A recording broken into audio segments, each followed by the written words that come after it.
The semiconductor industry in February 2026 has become the center of a global power struggle that goes far beyond smartphones and laptops. Because the ability to design and manufacture advanced chips now determines who leads in artificial intelligence, military technology, economic growth, and digital infrastructure. And for the United States, this is no longer just an industry issue, but a national security priority.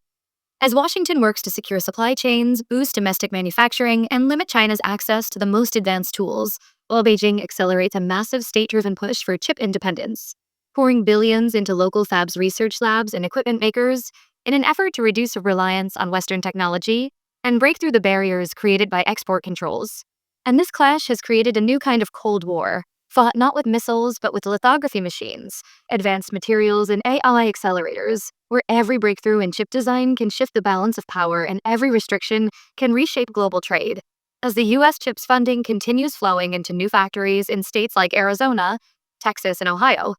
bringing cutting-edge manufacturing closer to home while also driving a race for skilled workers, engineers, and construction capacity that is stretching timelines and budgets and forcing companies to rethink how quickly America can truly rebuild its manufacturing base after decades of offshoring. And at the same time, China is responding with a strategy focused not only on copying existing technology, but also on finding alternative paths, such as advanced chiplet architectures, 3D stacking, and specialized processors that deliver competitive performance, even without access to the most advanced extreme ultraviolet lithography tools. And this shift is important because the future of computing may rely as much on how chips are packaged and connected as on how small transistors can be made,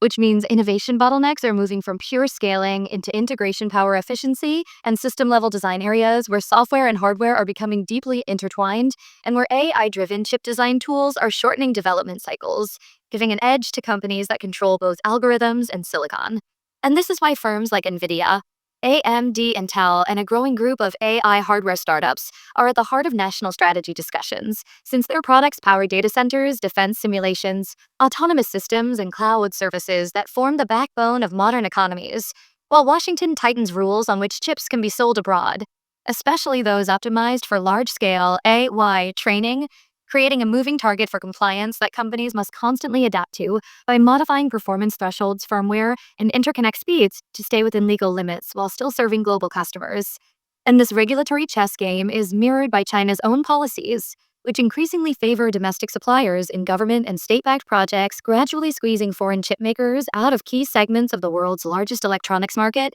and pushing multinational firms to split product lines, supply chains, and even research operations into separate ecosystems for China and for the West, accelerating a technological decoupling that was once debated but is now visibly underway. And the consequences reach far beyond tech companies, because semiconductors are essential for cars, medical devices, power grids, telecommunications, and weapons systems, meaning any disruption or fragmentation raises costs, slows innovation, and forces countries to stockpile components the way they once stockpiled oil and grain. And another front in this tech war is materials where access to specialty chemicals, rare earth elements, and advanced substrates has become a strategic lever, with governments investing in domestic mining, refining, and recycling to avoid dependence on geopolitical rivals. And the Pentagon in particular has expanded programs to secure supplies of gallium germanium and other niche inputs critical for radar satellites and high-frequency communications, showing how deeply chip policy is now tied to defense planning. And meanwhile, allies are being drawn into tighter coordination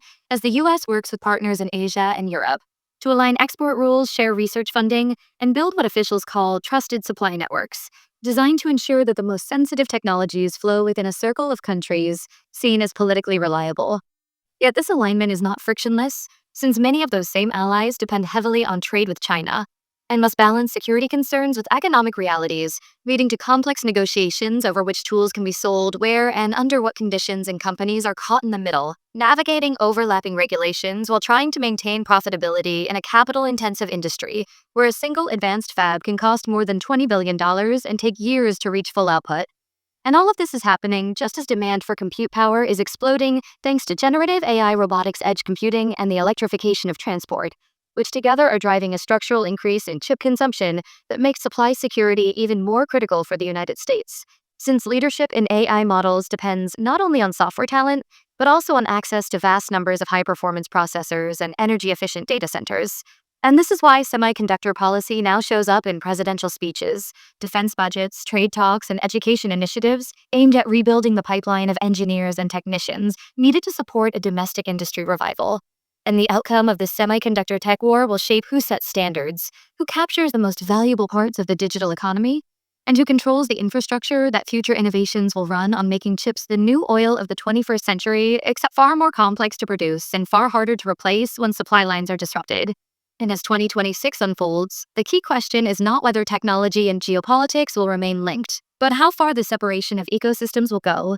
and whether competition can be managed without tipping into full economic fragmentation. Because the decision made now about fabs, export rules, research alliances, and industrial policy will quietly determine the speed of I progress the resilience of supply chains and the balance of global power for decades to come. So, if you want to understand the future of technology, security, and economic leadership, you need to watch the semiconductor battlefield, because that is where the next era of global influence is being decided. And if you found this breakdown useful, make sure to subscribe for more deep dives into the forces shaping our world.